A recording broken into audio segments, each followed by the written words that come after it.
Hello and welcome to HMTV digital. సాధారణంగా మనుషులకి ఏదైనా యాక్సిడెంట్ జరిగినప్పుడు, లేకపోతే ఒక అవయవాన్ని కోల్పోయినప్పుడు, లేదా బై బర్త్ ఒక అవయవం లేకుండా పుట్టినప్పుడు, అది ఏ పార్ట్ అయినా కావచ్చు బాడీలో, వాళ్ళకి ఆ అవయవాన్ని రీప్లేస్ చేస్తూ కొన్ని అవయవాల్ని కృత్రిమంగా పనిచేసేలా చేస్తూ ఉంటారు.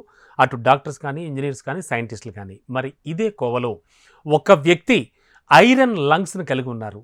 అయితే నిజంగా ఐరన్ లంగ్స్‌ని కలిగి ఉండడం అనేది సాధ్యమయ్యే పనేనా అంటే, యెస్, సాధ్యమయ్యే పనే. ఎందుకంటే అసలు ఆ వ్యక్తి ఎవరు? ఆయన ఎన్నేళ్ల నుంచి ఆ లంగ్స్ కలిగి ఉన్నారు అనేది ఇప్పుడు చూద్దాం.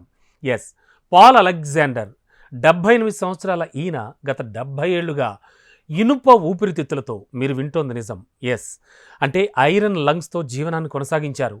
పూర్తిగా ఐరన్ లంగ్స్ మిషన్ ద్వారా ఇన్నేళ్లు జీవించిన ఆయన మరణించారు.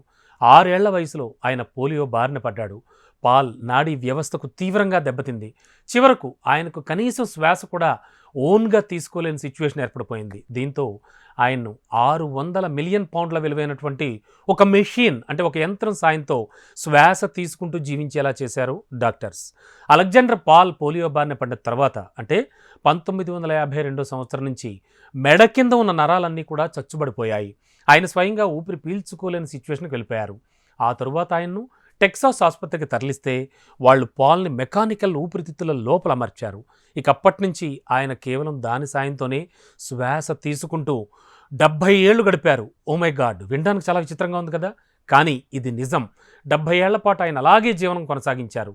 ఈ సమయంలోనే ఆయన న్యాయ విద్యను కూడా అభ్యసించారు. అంతేకాదు, he's a writer also. Great కదా. 1946లో జన్మించిన పాల్ పిల్లల్లో ఎక్కువగా వచ్చే పోలియో వ్యాధి కారణంగా అత్యంత దారుణ పరిస్థితిని ఎదుర్కోవడం జరిగింది. పోలియో వైరస్ వల్ల కలిగే ఈ వ్యాధి వల్ల వెన్నుపాము, అంటే వెన్నుపూస అంటాం కదా, మన బ్యాక్ సైడ్ ఉండేదానికి ఎఫెక్ట్ అవుతూ ఉంటుంది. అలెగ్జాండర్ పాల్కి కూడా ఇదే జరిగింది. ఆయనకు ఊపిరి పీల్చుకోలేని సిచ్యువేషన్కి వెళ్ళిపోయింది. ఇక అప్పటి నుంచి ఆయన బతకడానికి మెడ నుంచి కాళ్ళ వరకు ఉండే ఒక మెషిన్ పైనే, అంటే ఒక యంత్రం పైనే ఆధారపడి జీవించారు. ఇనుప ఊపిరితిత్తుల ఫ్రాగ్ బ్రీతింగ్ అంటారు దీన్ని. అంటే దీన్నే మరో విధంగా అచ్చ తెలుగులో చెప్పుకోవాలంటే కప్పలా శ్వాసించడం అనేటువంటి టెక్నాలజీ ఆధారంగా పనిచేస్తూ ఉంటుంది. ఇది గొంతు కండరాలను ఉపయోగించి స్వరపేటికను దాటి గాలిని బలవంతంగా పంపుతూ ఉంటుంది, అంటే పంపింగ్ చేస్తూ ఉంటుంది.